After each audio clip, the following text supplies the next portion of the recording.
best time to make sales calls? Right now. I am a soldier. I'm a soldier. No, I want to hear you mean it. Repeat. I am a soldier. I am a soldier. Or possibly yesterday, or maybe tomorrow. I mean, the reality is there's no like magic time that you're going to be able to dial and everyone will magically be home and answering their phones. But I know why you're here. You don't want to waste time calling during unproductive times when everyone's busy. So stick with us and we're going to show you what times to test and what times to avoid.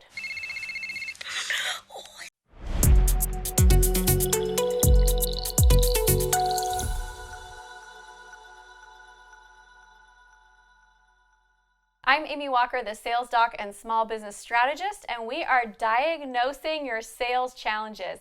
I've helped many entrepreneurs and small business owners be able to grow their businesses to 6 figures and even 7 figures, and I know you've got it in you too. How? You are obviously going to have to test call times, but we're going to talk about how different industries respond differently at different times of the day. We're going to go over call times to avoid. I like it. It's abstract. We're also going to talk about how fast you actually need to respond to a new lead in order to dramatically increase your ability to convert them. We're going to answer the common question of how early can I call, how late can I call, because I know you don't want to be rude. Good enough to kick us both out of bed. And then at the end, I'm going to show you the hack that my team does that actually dramatically increases the number of people that respond to us after if we didn't reach them the first time. I'm proud of you all. You make me proud. You reflect on me well. Have you ever found yourself consistently thinking, it's not really a good time to call? I did this all the time when I was a new entrepreneur. I would wake up in the morning and I'd be like, okay, I got to do my calls today. Here's the people I need to get a hold of. I'm going to call at 9 a.m. and get an early start on the day. And then I'd be like, oh, they probably just got out the door. They're probably just getting into the office. There's probably, a bunch of stuff. Their inbox is full. So you know what? I'll wait until a little bit later. And then I get to later and I think, well, now they're probably out to lunch. And then I think, I'm just going to give them a little bit more time. I'll call in the afternoon. And then I would think, oh, but I bet kids are getting home from school. They're probably like busy with after school stuff. So the evening will be good. But now they're with their families. And it just went on and on, this cyclical process of feeling like I had to find the perfect time and there was never a perfect time. So we're going to stop all of that and we're just going to get some clarity and we're going to test. How'd that happen? I don't know. You're a surgeon. How'd that happen? Whenever we bring new team members onto our team, they'll always ask this question, well, what's the best time to call? I don't know. I know what times to avoid. I know the range of times you can call in, but beyond that, you're going to have to test. And it's different for different people on different days, and it's different for different industries. There's no magic formula, there's no right time or wrong time to call, but we are going to help you get a little bit closer so you can be more productive. So let's talk about what times to avoid. First of all, I do want you to think through how your industry moves. So for example, if you are calling, your ideal client are doctors, well, I wouldn't be trying to hit them on Monday mornings because all the people that got sick over the weekend are calling and trying to get in on Monday mornings. That would be a bad time for their industry. If you are trying to reach stay-at-home moms, I would not call them between the hours of like 2 and 4 p.m. because that's crazy kids getting home from school, running around type time. If you are working with construction workers, I would try to hit them in the evenings after they get home from work. So think through the way that your industry moves. If you were your client, when do you think you would be most likely to be busy? And just kind of avoid those times. So give yourself some blackout times that are probably not going to work. Now within that, anything's fair game. Just start testing. Spend one morning doing morning calls and then the next day do afternoon calls. If you try to get your schedule where you're doing calls the same time every day, that's where I feel like you get unproductive because some people will never be reachable during that time, but you could reach them if you called it a different time. So just test it out. Move your schedule around so that you can find out when certain people are reachable. Let's talk about how fast you need to respond to a new lead. You are not going to like this, but I'm telling you, I am diagnosing your sales woes, and this is one of them. You're not responding to your new leads fast enough. When we can text a brand new lead within 15 minutes of having gotten that text, it significantly increases the likelihood that we're going to get a sales call scheduled with them. Why? Because they filled out a form and someone responded back. That's good customer service. Right? I mean, think about it. If you fill out a form and then you don't hear back from somebody, they may have gone on to the next. When I am looking for a service, like let's say Sink is leaking. I need to get a new plumber. That actually happened last year.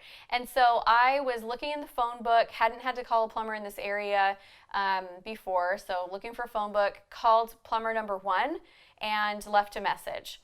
But my sink is leaking. Like, that can cause problems. I live in the South. That's like a recipe for mold, and it's gross. Welcome to my world. So I call plumber number 2. They answer their phone, they come out. Now, plumber number 1 looked a little bit better and a little bit more reputable. I would have liked to have worked with them, but they didn't call me back for an hour. So by the time they had called back, I've already scheduled something. Plumber number 2 is on their way. And that's kind of how it goes. So I want you to focus on what could we do as a company to be able to be fast in responding to our leads. Time is of the essence, because if they're looking for you and they're finding you as an option, they're also looking for other people, because they're not really looking for you.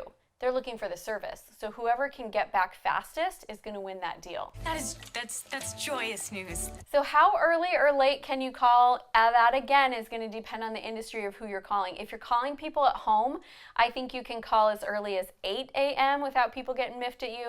And I think you can call as late as 9 p.m. without people getting miffed at you. If you're calling businesses, and especially if you're calling people who are like hands-on working during the day, a great time to call is actually right after they close, because a lot of times they're closed, but there's still somebody there working at their desk, and they'll still answer the phone, and they're not busy with all of their clients. I hate this place. So that's a little trick that might work for you. All right, I told you I'd give you my hack. I feel like this is kind of a top secret Amy Walker Consulting team thing, but I'm going to share it with you, and it is what we call the communication blast. Use your words. Use your words. The deal is, when we're trying to get a hold of someone for the first time, we will call, we will text, and we will email. All at the same time. I mean, not like simultaneously calling, texting, but like we'll call, and then if we don't reach them, we text, and then we email. And the reason is, we don't know how they want to communicate. We don't know how they're going to respond. So if we just call, a lot of people, I'm one of these people, I'm not really good at checking my voicemails. In fact, my voicemail says, please just text me. So calling is not an effective way to get a hold of me. I do respond to text. I do respond to email, but I get so many emails, I don't usually respond to emails from people who aren't clients or actual acquaintances. The rest of it, I can't get to everything, especially if it looks like it's a sales pitch. I don't really respond to those. So text is definitely the way to get a hold of me. Other clients are different though. Some, especially if they're older, they'll be like, why are you texting me? I didn't give you permission to text me. And you're thinking, what? That's a thing? It's still a thing for some older people. Hey, my grandma's not busy. She can pitch better than that.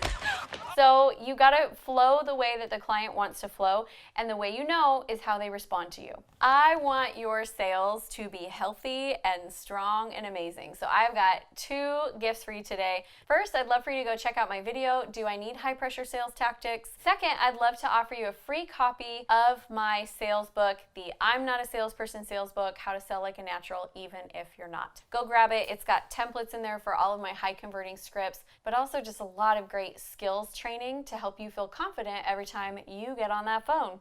Since now you know, there's no bad times to do it.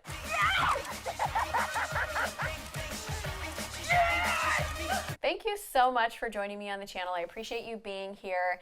I am the sales doc diagnosing your sales woes so that your sales can be sick.